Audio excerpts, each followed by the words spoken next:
नमस्कार दोस्तों, मेरा नाम है दिव्यांश दीक्षित और स्वागत है आप सभी लोगों का तर्कवाद शो के एक ब्रांड न्यू एपिसोड में। आज के इस वाले एपिसोड में हम बात करने वाले हैं इंडियाज डिफेंस एक्सपोर्ट्स और क्या भारत कभी ग्लोबल पावर बन पाएगा। भारत एक ऐसी सभ्यता है जो हजारों वर्षों से अपनी ज्ञान, संस्कृति और वैचारिक गहराइयों के लिए जानी जाती आई है। अब आधुनिक युग में एक नया सवाल इसके साथ आके खड़ा होता है, क्या भारत सचमुच ग्लोबल पावर बन रहा है?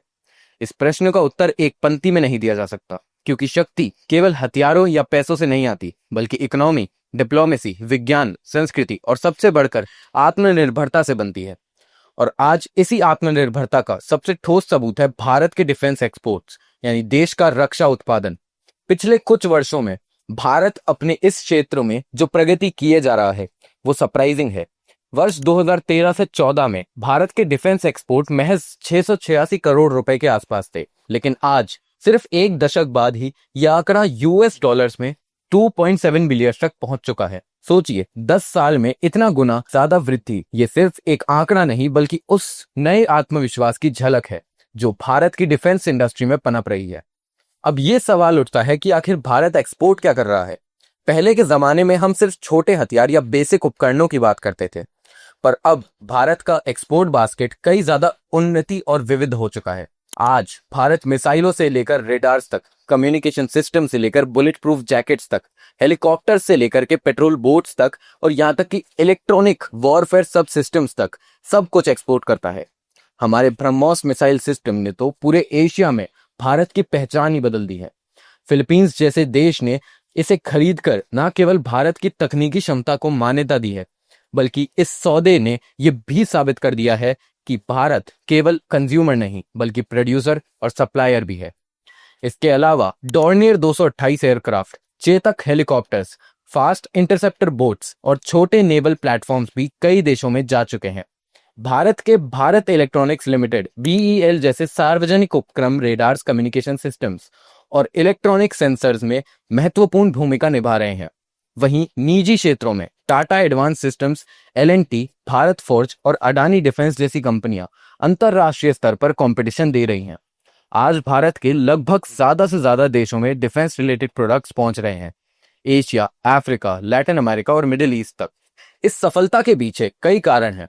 सबसे पहले सरकार की मेक इन इंडिया और आत्मनिर्भर भारत जैसी नीतियों ने डिफेंस मैन्युफैक्चरिंग को प्राथमिकता दी है। डिफेंस एक्विजिशन प्रोसीजर डीएपी 2020 में बाय इंडियन और बाय एंड मेक इंडियन जैसी श्रेणियों के जरिए इंडोजिनस कंपनीज को प्रोत्साहन मिला। दूसरा कारण है प्राइवेट सेक्टर में प्रवेश और इनकी क्षमता का विस्तार। पहले भारत में डिफेंस सेक्टर पूरी तरह से सार्वजनिक क्षेत्र तक सीमित था, लेकिन अब प्राइवेट कंपनियां मॉडर्न मैन्युफैक्चरिंग, एक्यूरेट इंजीनियरिंग और एक्सपोर्ट मार्केटिंग में अहम भूमिका निभा रही है। तीसरा कारण है अंतरराष्ट्रीय सहयोग और को डेवलपमेंट। भारत अब कई देशों के साथ मिलकर डिफेंस प्रोजेक्ट्स को विकसित कर रहा है ताकि तकनीकी गैप्स को भरा जा सके और नए बाजारों को खोला जा सके। सबसे बड़ा कारण है कॉस्ट इफेक्टिवनेस। भारतीय defence products, specially emanations, small arms और प्रोटेक्टिव इक्विपमेंट्स कई देशों में पश्चिमी देशों के महंगे विकल्पों की तुलना में सस्ते और भरोसेमंद हैं। पर इस यात्रा में चुनौतियां भी है। भारत अभी तक हाई एंड टेक्नोलॉजीज जैसे fighter jet engines, stealth materials और एडवांस रेडार सिस्टम्स में पूरी तरह आत्मनिर्भर नहीं हो पा रहा है।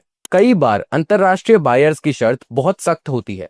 नेटो या वेस्टर्न स्टैंडर्ड्स के सर्टिफिकेशंस चाहिए होते हैं, जो समय और संसाधन दोनों ही मांगती है। भारत में अभी भी टेस्टिंग इंफ्रास्ट्रक्चर और क्वालिटी एश्योरेंस को और सशक्त बनाने की आवश्यकता है ताकि बड़े सौदों में कोई अड़चन ना आ सके। इसके अलावा डिफेंस एक्सपोर्ट्स जियोपॉलिटिकल परिस्थितियों पर भी निर्भर करता है। किसी देश में सरकार बदलने या क्षेत्रीय तनाव बढ़ने की वजह से कॉन्ट्रैक्ट्स इफेक्ट हो सकते हैं। फिर भी इन सीमाओं के बीच भारत के पास अपार संभावनाएं हैं। एम्यूनेशन और ऑर्डिनेंस के क्षेत्र में हम तेजी से ग्लोबल कैपेसिटी हासिल कर सकते हैं। मेंटेनेंस, रिपेयर और ओवरहॉल यानी एमआरओ सेवाएं भारत के लिए रिकरिंग रेवेन्यू का बड़ा सोर्स बन सकती हैं। हमारी कंपनियां ग्लोबल ओईएम्स के लिए टीयर 1 सप्लायर बन सकती है, यानी हम उनके एयरक्राफ्ट्स और शिप्स के क्रिटिकल कंपोनेंट्स बना सकते हैं। और सबसे अहम, हमें एडवांस टेक्नोलॉजीज जैसे जेट इंजन्स, एईएसए रेडार्स और प्रोपल्शन सिस्टम्स में टारगेटेड को डेवलपमेंट पार्टनरशिप्स करनी होगी। इसमें भारत केवल प्रोड्यूसर ही नहीं बल्कि इनोवेटर भी बन सकेगा। अगर हम डिफेंस एक्सपोर्ट्स को ब्रॉडर पर्सपेक्टिव में देखें तो ये भारत की समग्र शक्ति यात्रा का केवल एक हिस्सा नहीं बल्कि उसका केंद्र बन चुका है। भारत आज केवल एक रीजनल पावर नहीं है, आर्थिक स्वरूप से ये दुनिया की फोर्थ सबसे बड़ी इकोनॉमी है और शायद अगले कुछ वर्षों में ये तीसरे स्थान तक पहुंच सके, ऐसी संभावनाएं व्यक्त हो रही हैं। विज्ञान और टेक्नोलॉजी के क्षेत्र में भारत ने इसरो की सफलताओं से लेकर डिजिटल पेमेंट सिस्टम यानी यूपीआई तक पूरी दुनिया में अपनी पहचान बनाई है। और सांस्कृतिक दृष्टि से योग, बॉलीवुड, भारतीय व्यंजन और विशाल प्रवासी भारतीय समुदाय ने भारत को सॉफ्ट पावर के रूप में पहले से ही स्थापित कर रखा है। अगर इन सभी डिमेंशंस को एक साथ देखा जाए तो ये कहना बिल्कुल उचित है कि भारत अब राइजिंग ग्लोबल पावर से इमर्जिंग ग्लोबल पावर की ओर बढ़ता जा रहा है। डिफेंस एक्सपोर्ट्स इस परिवर्तन का सबसे ठोस सबूत है। जब कोई देश अपने हथियार, तकनीक, उपकरण दूसरे देशों को बेचने लग जाता है तो वो सिर्फ व्यापार नहीं करता बल्कि अपने सर्कल ऑफ इन्फ्लुएंस का विस्तार करता है। इंडिया यानी भारत एक ऐसा देश है जो केवल खरीदार था, आज एक्सपोर्टर है। जो कभी सिर्फ कंज्यूमर था, आज मैन्युफैक्चरर है।